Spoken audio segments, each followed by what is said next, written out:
Just how good is Sims 4 Create a Pet? Is it better than Sims 3? Is it worse than Sims 3? We're going to take a look at this today because I have some opinions on it. Back in Sims 3 Create a Pet and its predecessors, if you wanted a unique or customized look for your animal, you would have to download custom content, or you would have to learn to make it yourself. This was true for markings and various other things. However, Sims 4 Create a Pet, or for cats and dogs, has really set a new bar, and I think it's a really good one.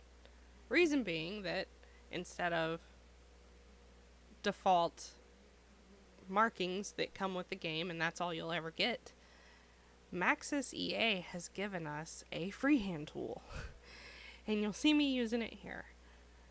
Now, along with this freehand tool, we have something that I am super stoked to see back in the game to at least a little bit of a degree, and that is a color wheel. If you've played Sims 3, I'm sure you're wanting a color wheel back just as badly as I am, and that's something I've really missed in The Sims 4. But we at least have it back for pets, and there are literally no limitations to this color wheel. You can go as crazy as you want, you can go as tame as you want, and I think what is going to catch people's most attention is that if you wanted to create your pet within this virtual world of pixels and plumb bobs, you would have to actually learn how to make custom content, as we said before, or you would have to find someone to make it for you and hope that they actually made it. Well, you don't have to do that anymore because you can literally freehand markings onto an animal. Now, say you're not good at drawing, no worries there. There's stencils that they have applied for you in this game, and there's also stamps, which are like the freeform tools or freeform markings that they had in Sims 3 Pets.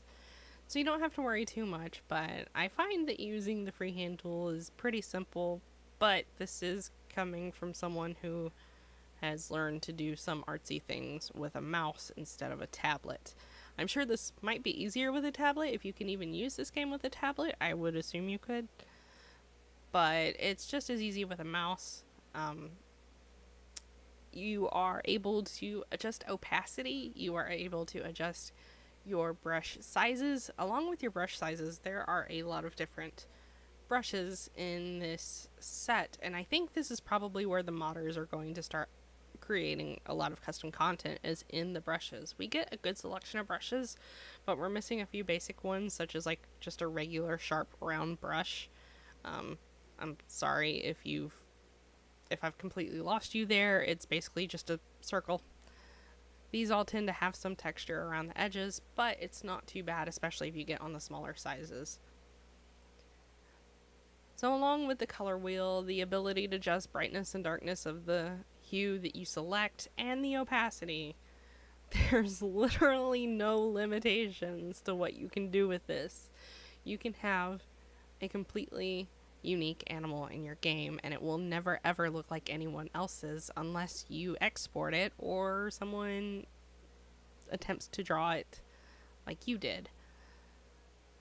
Now, for the stencils, they are categorized by species.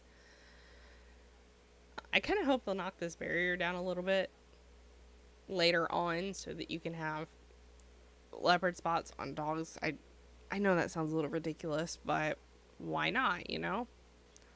I could draw them on. I could use the stamp tool to put them on, so why couldn't I use the stencil tool to put them on? So the stencils are basically common variations of coat patterns that you'll find. With cats, you'll find things like Bengal spots, tabby stripes, different things like that. With dogs, brindle spots, ticking, sable, all sorts of things. There are even a few in there that are specifically for kind of like a sci-fi use, so you can make your dog look like a robot. And I know that if you go into the coat pattern section and create a pet, there's one there There's actually a few there you can select that are more kind of robotic looking. They're a little robotic looking, and I didn't check those out because I just kind of wanted to see what I could do with the tools they have supplied us, and I was pretty impressed. I decided to do a mock-up of Van Gogh Starry Night. I feel like that's a very easy to recognize piece, and people will be like, oh wow, you can do that with it. So that's what I tried to do here. Is it a perfect rendition of it? Of course not, but I am pretty impressed with what I was able to do with this.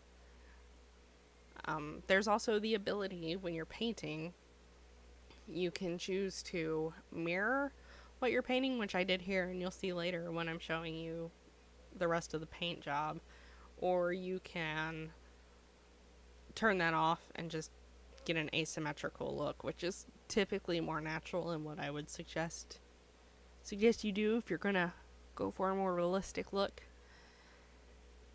But between all the brush heads and the opacities and the ability to saturate or desaturate tones, I'm really happy with this Create-A-Pet. It's definitely the best by far, which I will toot their horn. They have done really, really well on the aspects of creating new Sims in the Create-A-Sim system in general.